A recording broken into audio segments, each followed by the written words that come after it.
भारत में उत्तराखंड की पहाड़ियों पर रुद्रप्रयाग जिले में समुद्र तल से 11,755 फीट ऊपर हिमालय की गोद में स्थित केदारनाथ मंदिर हिंदुओं की आस्था का प्रमुख केंद्र है।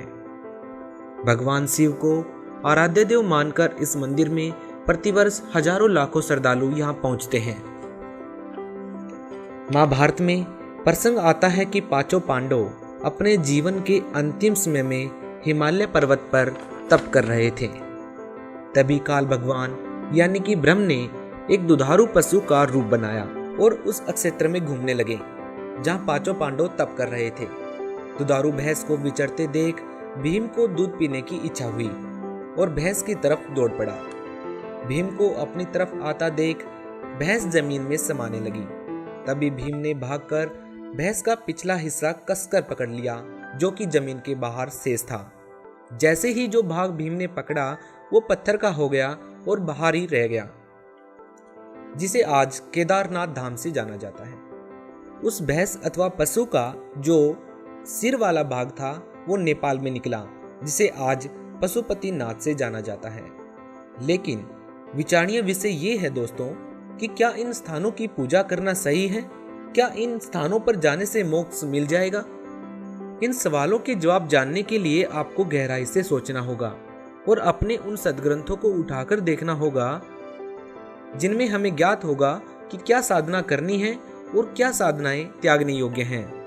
चूंकि हम हिंदू धर्म में प्रचलित साधनाओं की बात कर रहे हैं तो अपने पवित्र ग्रंथ गीता जी को पढ़ेंगे और निष्कर्ष निकालेंगे कि केदारनाथ यात्रा करना भक्ति मार्ग और मोक्ष प्राप्ति में सहायक है या नहीं।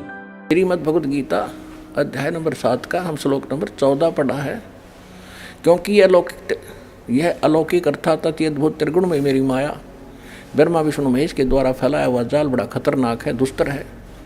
जो पुरुष मुझको यानी ब्रह्म की साधना करते ये इनसे ऊपर उठ जाते हैं, तर जाते हैं। 15वें श्लोक में कहा कि माया के द्वारा जिनका ज्ञान हरा जा चुका है, ओए जो ब्रह्मा विष्णु महेश से ऊपर किसी की जिसकी बुद्धि उठती नहीं वहीं तक सीमित है, जिनका ज्ञान वो असुर स्वभाव राक्षस स्वभाव को धारण किए हुए मनुष्यों में नीच और दूषित करने वाले मूढ़ लोग मूर्ख मुझको नहीं भजते। पुण्यात्माओं, इस गीता के पढ़न मात्र से मोक्ष बताया करते, इसमें लिखे मात्र कराएंगे जब होगा मोक्ष तय। जो इसमें लिखा है ऐसे करेंगे तभी मोक्ष होगा। उसकी जानकारी आपको दी जा रही है कि इसमें यह लिखा है ऐसे करना चाहिए, 2 अक्षर की बात है। गीता जी के अध्याय नंबर 3 में स्पष्ट लिखा है कि मनमाना आचरण करने से आपको मोक्ष की प्राप्ति नहीं हो सकती।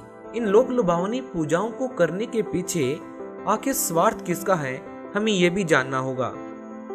क्योंकि हमारे जो पंडित हैं, हमारे जो ब्राह्मण हैं, जिन्होंने हमें इन पूजाओं को करने के लिए प्रेरित किया, जिन्होंने इन साधनाओं को करने का हमें लाभ बताया, हम उनसे सवाल कर सकते हैं कि हमारे सद्ग्रंथ यदि इन पूजाओं को करने के लिए मना करते हैं तो आप लोगों ने इन पूजाओं को करने के लिए हमें क्यों कहा। तो आज ये स्पष्ट हो गया कि हमारे जो सद्ग्रंथ हैं वो किसी भी तीर्थ स्थान पर जाने के लिए, किसी भी प्रकार का व्रत करने के लिए या श्राद्ध निकालने के लिए बिल्कुल मना करते हैं। आप ये भी जानते हैं कि केदारनाथ यात्रा के दौरान लाखों लोगों की जान चली गई। यदि ये साधना शास्त्र के अनुसार होती तो उन श्रद्धालुओं को भगवान मृत्यु उपरांत भी अवश्य लाभ देते। लेकिन ये साधना शास्त्र विरुद्ध है तो केवल वो श्रद्धालु पाप के भागी ही बने और परमात्मा से प्राप्त होने वाले लाभ से वंचित रह गए। दोस्तों, कहा जाता है कि 400 साल तक ये मंदिर बर्फ में दफन रहा और समय के बवंडर में कहीं खो गया। उसके बाद मान्यता ये हुई कि 508 ईस्वी में जन्मे शंकराचार्य ने इस मंदिर का निर्माण करवाया, जिन्होंने इसी मंदिर के पीछे समाधि ले ली। लगभग 10वीं सदी को मालवा के राजा भोज ने इसका पुनर्निर्माण करवाया था।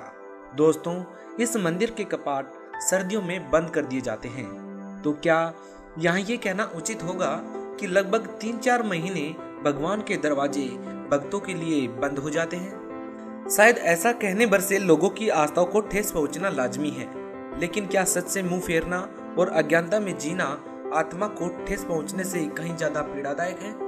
और जिस ठेस को लगने का भ्रम एक श्रद्धालु को रहता है वो ठेस आत्मा को नहीं मन को लगती है, और मन तो स्वयं झूठ अथवा काल का अंश है।